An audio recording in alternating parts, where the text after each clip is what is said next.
Salve, salve, torcida vascaína! Chega mais porque tá começando mais um giro de notícias aqui sobre o nosso gigante da colina. Hoje o clima é de expectativa total, afinal de contas tem decisão pintando na área, Vasco da Gama encara o Operário. Valendo vaga nas oitavas de final da Copa do Brasil, e o clima já tá daquele jeito, ansiedade, nervosismo e esperança de um grande jogo. Mesmo com a correria do dia a dia, aeroporto, viagem a trabalho, o que importa mesmo é manter a galera atualizada. Bora se ligar em tudo que tá rolando porque tem muita informação importante. Primeiro, claro, vamos falar sobre o jogo de logo, mas jogo decisivo valendo não só a classificação na Copa do Brasil, mas também muito dinheiro em premiação e principalmente confiança. Confiança pro elenco. Confiança pro torcedor e pro técnico Fernando Diniz, que tá tentando dar um novo rumo pro time depois da saída do Carille. Na partida de ida lá no Paraná ficou tudo igual 1-1 e agora é vencer ou vencer. Se empatar de novo vai pros pênaltis. Mas a expectativa é que o Vasco jogue para ganhar no tempo normal e evite essa tensão. E olha, o Operário vem com o objetivo bem claro, retranca. Vai segurar lá atrás, tentar fazer o tempo passar, buscar um contra-ataque e quem sabe achar um gol! Mas se o Vasco conseguir marcar logo no começo, digamos ali com 15 ou 20 minutos de bola rolando, o cenário muda completamente. O time adversário vai ter que sair pro jogo, e aí o Vasco pode crescer ainda mais, talvez até emplacar uma goleada. E é disso que o torcedor gosta, né? Já pensou uma goleada antes do clássico contra o Fluminense no fim de semana? E por falar, em clássico tem o detalhe importante, o Coutinho. Um dos destaques do meio-campo tá suspenso e não joga contra o Flu. Então, se hoje o Vasco construir um placar tranquilo no primeiro tempo, seria uma boa hora para testar o time sem o Coutinho. Coloca alguém ali para começar a entrosar para o jogo de sábado, já que vai ser pedreira. E além disso tem a questão física do Pablo Vegetti. O cara vem numa sequência intensa jogando todos os jogos. Então se o Vasco abrir uma margem boa de gols, vale a pena pensar em poupar o nosso pirata pro clássico? O provável time titular deve ser aquele que a galera já tá decorando: Léo Jardim no gol Piton e Paulo Henrique nas laterais, João Vitor e Luiz Gustavo na zaga. No meio, Hugo Moura, Galdames, Nuno Moreira e o próprio Coutinho. No ataque, Raí e Pablo Vegetti. Fernando Diniz praticamente não teve tempo para treinar, então a tendência é repetir a formação da vitória sobre o Fortaleza. A confiança aumentou, o ânimo tá renovado e o torcedor quer ver evolução dentro de campo. Mas vamos ver como o time se comporta contra uma equipe que deve vir fechadinha, dificultando as ações ofensivas. Agora, mudando de assunto, tem novidade nos bastidores do clube. Muita gente vinha falando sobre a possível chegada do Rodrigo Caetano, atualmente diretor da seleção brasileira, para o Vasco. Mas essa possibilidade praticamente se encerrou. Com a eleição do novo presidente da Confederação Brasileira de Futebol, ficou claro que o Rodrigo Caetano será mantido no cargo. Isso é uma ducha de água fria na diretoria vascaína, que via no nome dele uma opção forte para comandar o departamento de futebol. Diante disso, outros nomes passam a ganhar força. Um deles é o do Juninho Paulista, que tem experiência tanto em clube quanto na própria seleção. Além disso, já passou pelo Vasco como jogador, conhece o ambiente. E poderia ser uma aposta segura. Também tem o Felipe Ximenes, outro nome cogitado internamente, mas tudo ainda está em fase de avaliação. A diretoria liderada pelo Pedrinho quer um nome de peso que traga credibilidade e que ajude a fortalecer o elenco na sequência da temporada. Outra notícia que movimentou os bastidores foi a permanência de um jogador que muitos já davam como carta fora do baralho, Juan Sforza. O volante argentino, que chegou há mais de um ano, vindo do Newell's Old Boys, custou caro, cerca de 8 milhões de reais, e vinha sendo pouco aproveitado. Com Carille praticamente não era relacionado, mas agora com Fernando Diniz no comando, o cenário mudou. O treinador pediu calma com o jogador, disse que acredita no potencial do Sforza e quer aproveitá-lo mais nessa nova fase. Diniz enxerga no garoto características interessantes, tanto para jogar de primeiro como de segundo volante. E mais até testá-lo como zagueiro pela boa saída de bola. É versatilidade que interessa ao técnico ainda mais, com um elenco que vai precisar ser reconfigurado na próxima janela. Sforza é jovem, tem apenas 20 anos e ainda pode render muito dentro de campo e quem sabe futuramente em uma venda lucrativa. Se conseguir encaixar no estilo Diniz, pode acabar virando uma peça importante. E para fechar, uma notícia que preocupou bastante o torcedor, a tal da transfer ban. A FIFA notificou oficialmente o Vasco pela falta de pagamento na compra do atacante. Adson, que veio do Nantes da França, a cobrança foi feita porque o valor não foi quitado e o clube francês acionou a entidade máxima do futebol. Com isso, o Vasco foi punido provisoriamente e se a janela de transferências estivesse aberta, hoje o clube não poderia contratar nenhum jogador.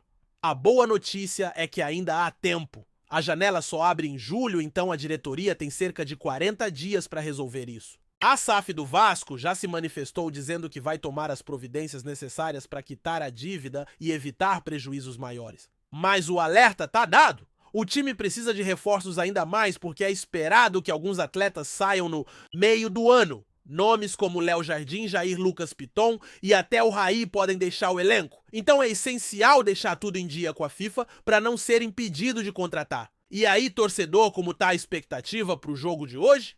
Tá confiante? Acredita que dá para atropelar o Operário e embalar na temporada? E essa história do Sforza, você acha que ele merece mais chances? E o transfer ban te preocupa? E além disso, vale refletir também sobre o momento institucional que o Vasco atravessa? Por mais que os holofotes estejam voltados para dentro das quatro linhas, a estrutura do clube fora de campo ainda é algo que gera muita dúvida entre os torcedores. A SAF, desde que assumiu, prometeu um novo rumo com mais estabilidade financeira, contratações pontuais e um planejamento robusto. Mas na prática, o que temos visto são muitas oscilações, falta de organização e decisões que deixam a torcida com a pulga atrás da orelha. Esse episódio com a FIFA escancara justamente isso, falhas na comunicação, na gestão de contratos e no comprometimento com os compromissos assumidos. E num clube do tamanho do Vasco, isso não pode acontecer. A instituição não pode correr, o risco de ficar impossibilitada de contratar por causa de dívida não paga. O torcedor já sofreu demais nos últimos anos. Foram rebaixamentos, promessas não cumpridas, elencos desequilibrados, treinadores que não deram certo, e agora que a SAF está aí com a missão de mudar esse cenário, o mínimo que se espera é responsabilidade. Resolver essa pendência com o Nantes é obrigação, não favor, e tem que ser rápido, porque julho tá logo ali e o mercado vai estar aquecido. Se o Vasco ficar parado, perde tempo e espaço para se reforçar.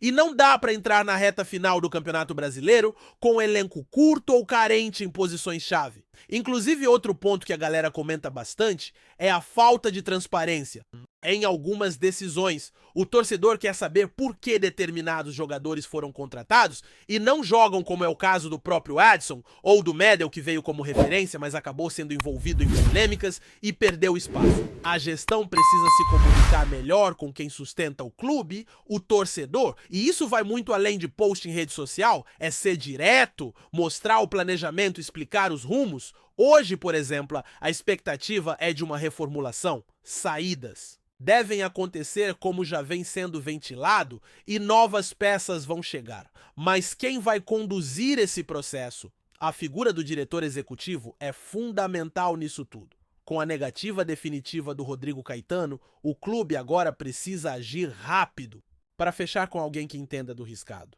Alguém que saiba mapear bons nomes no mercado, que tenha jogo de cintura nas negociações e que consiga conversar de igual para igual com o treinador e com os jogadores. A ideia de apostar no Juninho Paulista ganha força justamente por isso. Ele tem essa bagagem, conhece a pressão de trabalhar em clube grande e pode ser uma ponte entre diretoria, elenco e comissão técnica. Mas claro, tudo vai depender de como o Vasco vai conduzir as conversas e se vai conseguir convencê-lo a assumir essa bronca. Enquanto isso, o Fernando Diniz vai tentando extrair o máximo de um elenco que ainda está em construção. É nítido que o estilo de jogo dele é completamente diferente do que o Carille vinha propondo. Diniz quer posse, intensidade, movimentação, construção desde a defesa, e para isso funcionar ele precisa de peças adaptadas a esse modelo.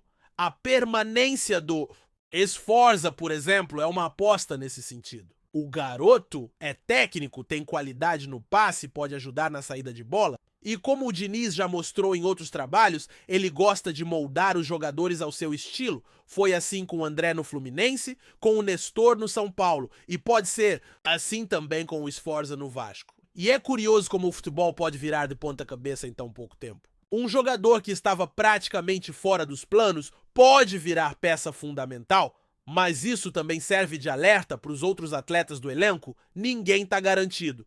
Quem não se adaptar, quem não render, pode perder espaço rapidamente. A disputa por posição vai aumentar ainda mais com a chegada da nova janela. E aí entra o papel do treinador saber usar bem o elenco rodar, os jogadores manter o grupo motivado e principalmente competitivo, porque o calendário é puxado, são muitas viagens, jogos em sequência e o Vasco vai precisar de todo mundo.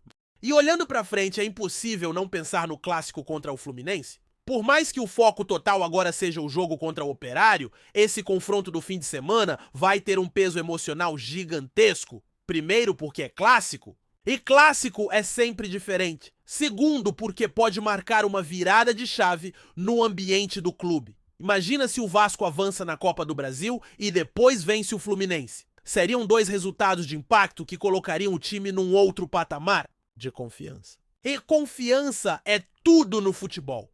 Pode não resolver todos os problemas, mas ajuda a criar um ambiente positivo onde as coisas começam a fluir melhor. Agora, se tropeçar hoje e for eliminado, a pressão volta com força. A torcida já mostrou que cobra, que não aceita mais desculpas e com razão. Ninguém aguenta mais ver o clube patinando. Por isso essa partida contra o Operário é muito mais do que oitavas de final. É sobre postura, entrega, atitude. É sobre mostrar que esse elenco entendeu o peso da camisa que veste. É sobre jogar com inteligência, respeitando o adversário, mas se impondo em campo. Porque o Vasco é gigante e precisa agir como tal. E além do resultado, o torcedor quer ver evolução. Quer ver um time organizado que cria, que pressiona, que briga por cada bola. Quer ver jogadores comprometidos vibrando, dando sangue em campo. Se a vitória vier acompanhada de uma boa atuação, aí sim a confiança volta de vez. Porque o torcedor vascaíno é fiel, é apaixonado, mas está cansado de promessas. O que a torcida quer é entrega. Quer ver o time jogar por ela, por sua história, por suas tradições. E tem tudo para ser assim. O palco tá montado, a hora é agora. Então é isso, família vascaína. O momento é decisivo dentro e fora de campo. Enquanto a bola vai rolar no gramado nos bastidores, o clube precisa se movimentar com inteligência, resolver as pendências com a FIFA, buscar o diretor executivo ideal, alinhar o planejamento da próxima janela e dar condições para o Diniz montar o elenco competitivo que tanto precisa. E claro, vencer hoje, porque nada disso faz sentido sem a vitória. A torcida merece, o Vasco precisa. E o elenco tem condições. Que hoje seja uma noite de afirmação de confiança e de passos firmes rumo a uma temporada melhor. Antes de continuarmos, já te convidamos para se inscrever no canal Colina News e deixar seu like assim. Você fica por dentro de todas as novidades do Vascão de forma exclusiva. Bora continuar!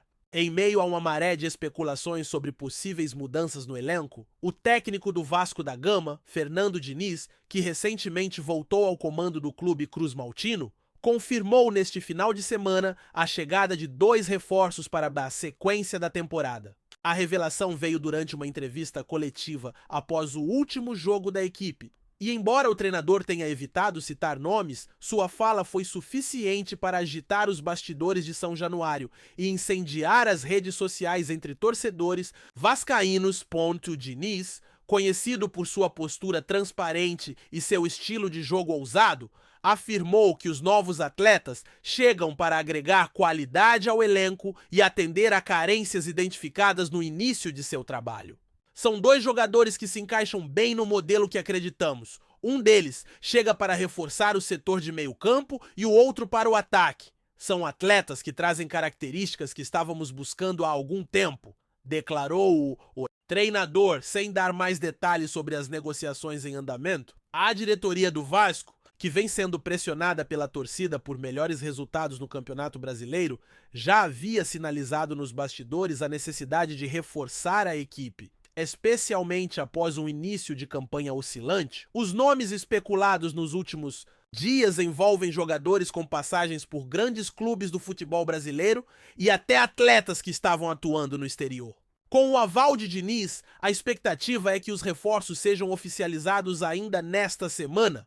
A movimentação no mercado indica que o clube está disposto a investir para entregar a Diniz as peças necessárias para implementar seu estilo de jogo característico baseado em posse de bola, intensidade e movimentação constante. Ainda assim, o treinador deixou claro que, além das contratações, confia no desenvolvimento dos jogadores que já fazem parte do elenco e destacou o papel fundamental da base do clube no processo de reconstrução. Com a confirmação da chegada de 2 reforços, o clima nos bastidores vascaínos muda de tensão para expectativa. A torcida agora aguarda com ansiedade o anúncio oficial dos nomes e, principalmente, a resposta dentro de campo. Fernando Diniz parece ter um plano claro e a diretoria começa a se movimentar para viabilizá-lo. Em meio aos rumores, uma certeza: o Vasco está em plena transformação e promete novidades nas próximas rodadas. Trazemos notícias atualizadas do Vasco todos os dias. Inscreva-se no nosso canal e dê um like para continuar recebendo notícias exclusivas. Compartilhe também a sua opinião sobre essa notícia nos comentários. Isso é muito importante para o Vasco da Gama. Até o próximo vídeo.